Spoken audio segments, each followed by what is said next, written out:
Right, I'm going to play some Journey. I've already completed it once, but I really want to replay it. It's a short game, so it shouldn't take me too long to finish it a second time, once I kind of remember what to do. And I want to replay it because it's what I consider one of my favourite games ever, I think. And also, I want to replay it because it's won a lot of awards recently, which is unusual for such a small game. It's beaten a lot of big titles, like Dishonored and things like that, to awards, which is usually reserved for the big budget games that everyone wants to pick up. So this is kind of like an arty type of game. It's a very minimalist type game. There's no actual talking. There's no guns. There's nothing like that. It's just your one character who can jump and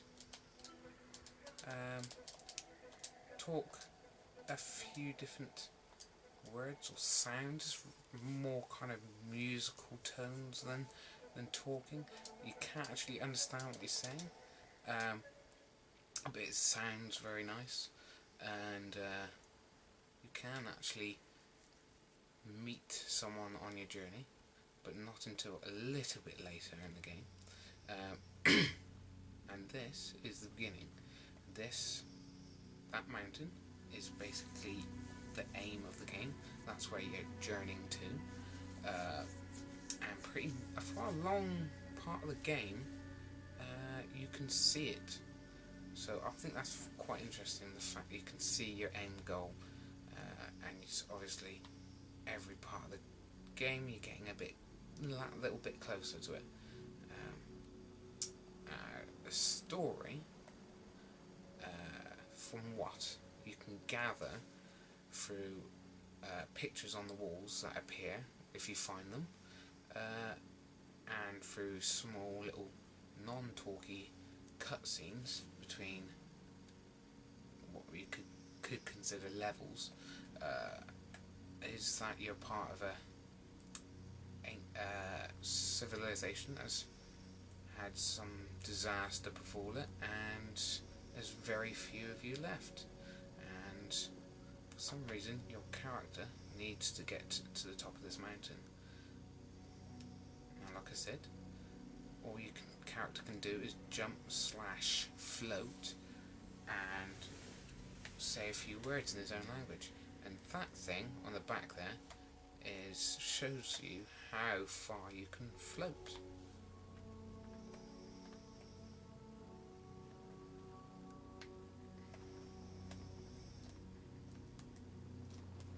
There you go.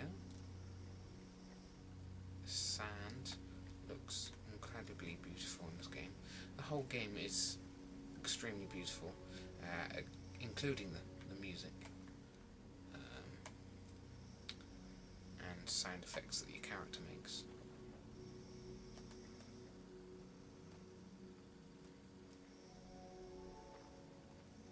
And it's probably one of the best online games as well, simply because most online games, even though you're supposed to be working in a team, you're not really working in as a team.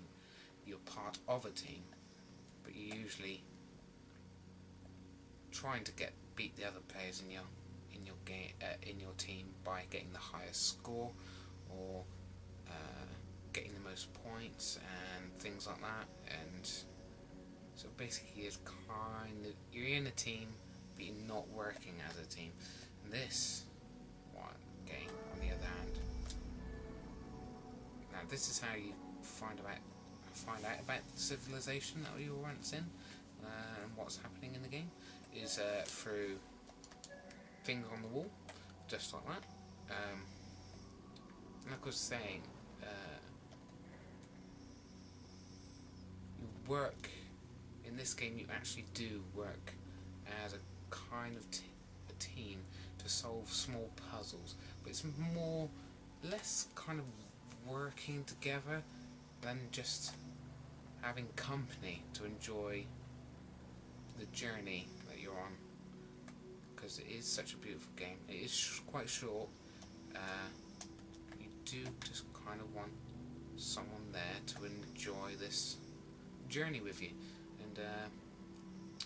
and because they can't talk, you have no microphone talk so you can't actually talk to each other than through the small little voices that your characters can make. Oh damn! I want to get up there. Cannot remember. It's been a long time since I played this game, so do bear with me. I might screw up quite a few times, but hopefully we'll get there in the end.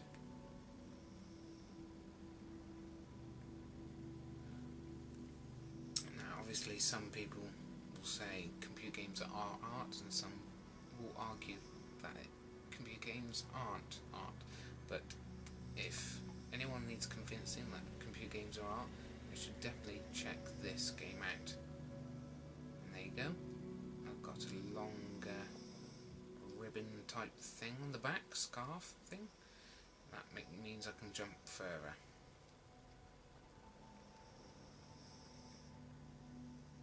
Now, you come across your first companion in a minute. You learn the ropes first before you have a companion, so that you don't annoy them too much with your noob skills.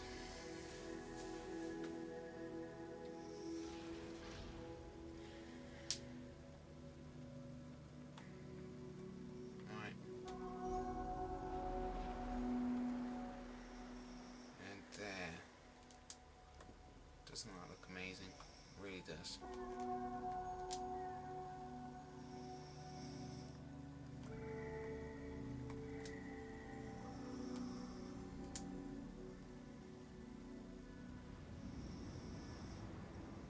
And there is where you should be able to meet your first partner. And there's your cutscene.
Should be your first companion silhouette at the end there, look.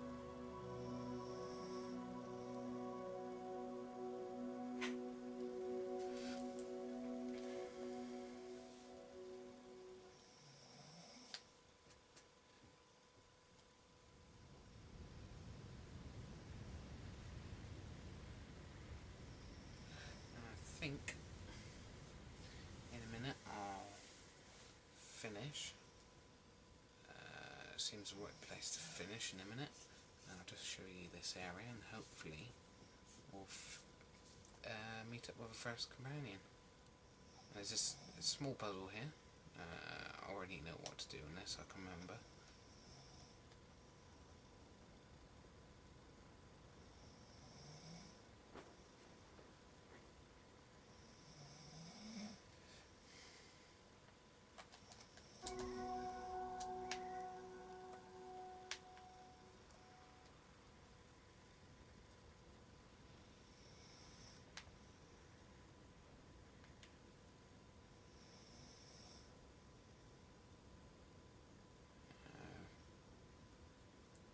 let's just find this one.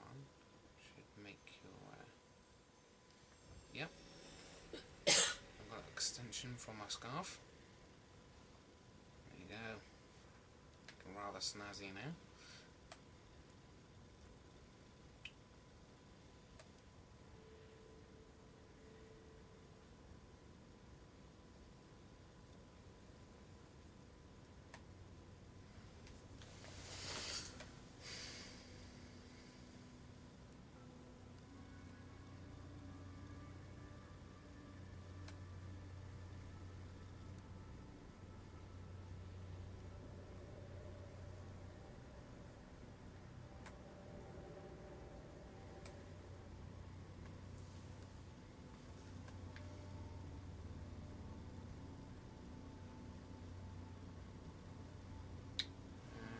See a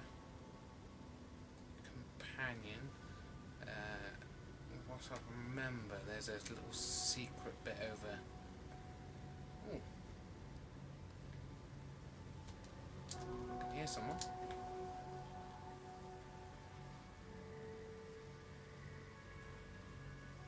Yep, there's someone over there. Yeah. Sweet. He knows how to solve the puzzle as well by the looks of things.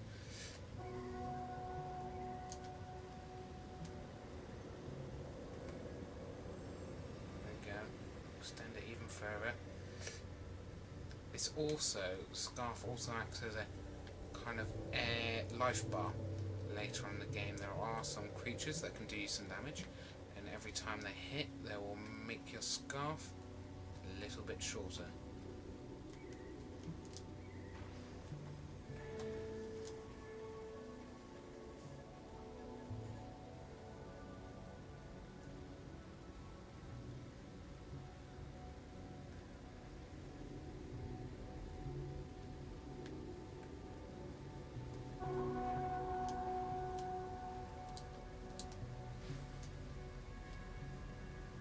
Go. There's a secret bit. What's this?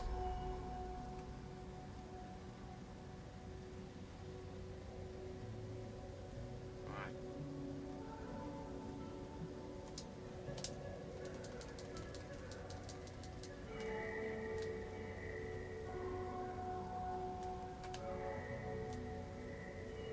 I'm going to pause it there, guys, and start again in a second. I'll be right back.